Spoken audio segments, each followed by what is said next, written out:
இந்த மாதிரி இருசக்கர வாகனங்களில் இப்போ வரக்கூடிய வாகனங்களில் நீங்கள் பார்த்தீங்கன்னாக்க அரசு வழங்குகிற நம்பர் பிளேட்ஸ், அதாவது இந்தியா முழுக்கவும் அந்த நம்பர் பிளேட்ஸில் நீங்கள் வந்து ஸ்கேன் பண்ண முடியும் அப்படின்னு அந்த இது இருக்குன்னு நினைக்கிறேன், QR கோட்ஸ்.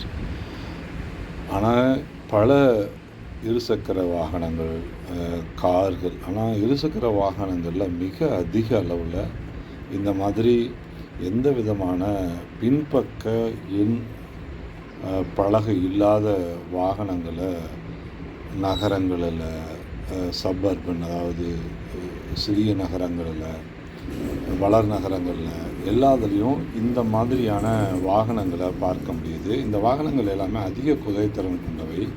250 சிசிக்கு மேலே உள்ள வாகனங்கள். அதனுடைய டயரெல்லாம் பார்த்திங்கன்னா தெரியும். சேலம் மாநகருக்குள்ளேயே நான் இந்த மாதிரியான வாகனங்களை நான் பார்க்குறேன். இதில் என்னென்ன மாதிரி விதங்கள் இருக்குது அப்படின்னு பார்த்திங்கன்னா, ஒரு புது வாகனம் இப்போ தான் வந்திருக்கு. இப்போது அந்த ஒரு குறிப்பிட்ட சைஸில் நம்பர் பிளேட் இருக்கணும் பேக் சைடில். அந்த அளவில் அந்த நம்பர் பிளேட் இல்லை. சின்னதாக ஒரு ஃப்ரண்ட் சைஸில் ஃப்ரண்ட்டில் இருக்கக்கூடிய நம்பர் பிளேட்டை பேக்கில் பொருத்தி இருக்காங்க.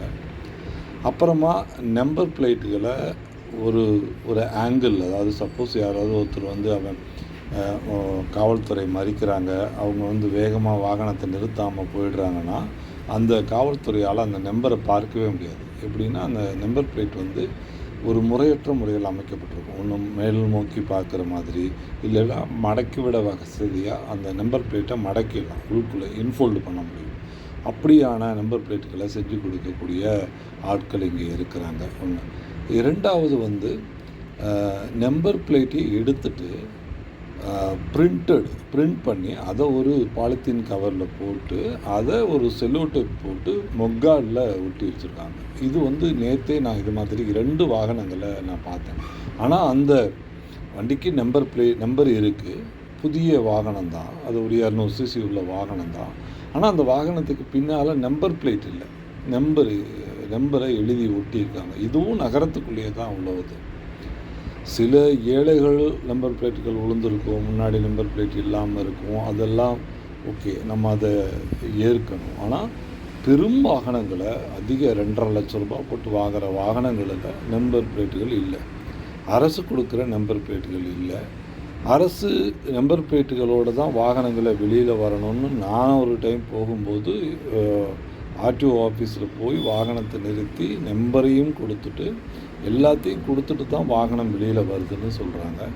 அந்த நம்பர் பிளேட்டை அடுத்த நாள் வர வச்சு அந்த வாகனத்தில் அந்த நம்பர் பிளேட்டை பொருத்தி தான் வாகனம் வெளியில் வரணும்னு ஆர்டிஓலையும், அதை இல்லாமல் ஏன் ஓட்டுறன்னு போக்குவரத்து காவல்துறையும் இது நாள் வரை ஏன் அதை ஒருங்கிணைந்து செய்ய மாட்டேங்கிறாங்க அப்படின்னு எனக்கு தெரியலை. இது ஏன்னா இது சட்ட ஒழுங்கோட சம்மந்தப்பட்டது. செயின் ஸ்நாச்சிங்கில் இந்த வாகனங்களுக்கு தொடர்பு இருக்குது, குற்றங்களில் தொடர்பு இருக்குது, பெண்கள் மேலே ஏற்படுத்தப்படக்கூடிய வன்முறைகளுக்கு இந்த மாதிரியான வாகனங்கள் காரணிகளாக இருக்குது. அப்புறமா காவல்துறைக்கிட்ட இந்த மாதிரி வாகனங்கள் நிற்காமல் போயிடுற போது பின்னாடி நிற்கிற அந்த ஏழை இருக்கிறான்ல, ஒருத்தர் வீட்டுக்கு போயிட்டு வேலைக்கு போயிட்டு வீட்டுக்கு போகிற ஒரு ஏழை, மேக்ஸிமம் பெண்கள் இருக்கிற வாகனங்களை நிறுத்துறதில்ல. அந்த அளவுக்கு ஒரு கருணையோடு இருக்கிறாங்க காவல்துறைகள். 2 குழந்தைகளை இருந்ததுன்னா அவர்கள் வேறு வழி இல்லாமல் போகும்போது அதை அனுமதிக்கிறது அளவுக்கு மனிதாபிமானத்தோடு இருக்கிறாங்க. ஆனால் வேலைக்கு போயிட்டு வீட்டுக்கு போகிற ஒருவரை இம்சிக்கிறாங்க, ஒரு கூலி வேலைக்கு போயிட்டு ஒரு மம்டியோட வருகிறவர்களை இம்சிக்கிறாங்க, அவங்கக்கிட்ட எல்லா தரவுகள் இருக்கான்னு கேட்குறாங்க. அதெல்லாம் அவங்க வந்து காவல்துறையை பார்த்து பயந்து இருக்கிறாங்க. ஆனால் பெரும்பாலான இந்த 200 சிசிக்கு மேலே எது வேணாலும் பார்த்துக்கலாம் அப்படின்ட்டு இருக்கக்கூடியவர்கள் நிறைய பேர் காவல்துறைகளை மதிக்கிறது இல்லை. அதே சமயத்தில் இது அதிக சிசி இருக்கிறதால மிக விரைவாக கடந்துடுறாங்க இவர்களை. இப்போ இந்த வாகனத்தையே நான் சேஸ் பண்ண வேண்டியதாக தான் இருந்தது. எனது 350 சிசி உள்ள வாகனமாக இருந்தால் கூட இந்த வாகனத்தை சேஸ் பண்ணி தான் நான் இதை எடுக்க முடிஞ்சது. இது மாதிரி நிறைய வாகனங்கள் இருக்குது. ஸோ அதனால் வந்து இது எல்லாத்தையும் அரசு கொஞ்சம் கவனத்தில், சட்ட ஒழுங்கோடு சேர்ந்ததால் நான் கவனத்தில் எடுத்துக்கணும். ஆர்டிஓ ஆஃபீஸிலிருந்து வெளியே வரக்கூடிய வாகனம் 2 நாளில் நம்பர் பிளேட்டோடு தான் அந்த வாகனம் சாலையில் இருக்கணும். இதை போக்குவரத்து காவல்துறை உறுதி செய்யணும்.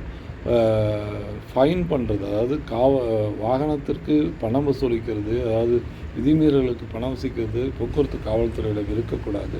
அதுக்குன்னு ஒரு தனி அமைப்பு இருக்கணும். ஒரு 7 நாள் டைம் கொடுத்து ஃபைன் போட்டு அந்த ஃபைனை மட்டும்தான் போடுறதுக்கு மட்டும்தான் அவங்களுக்கு உரிமை இருக்கணும். அந்த நிர்வாகத்துக்கு போயிட்டு அந்த இடத்த அந்த ஒரு வீடியோவாகவோ அவங்க அந்த வாகனதாரர் அந்த வீடியோவாக எடுத்துக்கிட்டோம் அங்கே போய் அல்லது அந்த இடத்துல நடந்ததை அந்த பக்கத்தில் இருக்க 2 பேரோட சாட்சிகளோட ஒரு வீடியோவை பதிவு பண்ணி வச்சுக்கிட்டு அந்த ஃபைனை கட்டக்கூடிய இடத்துக்கு போய் தன்னிடம் நிலை சரி அப்படின்னு அவர் நிரூபிச்சுட்டா அவர் அந்த ஃபைனை ரிவோக் பண்ணுறதுக்கான வாய்ப்புகளை கொடுக்கணும்.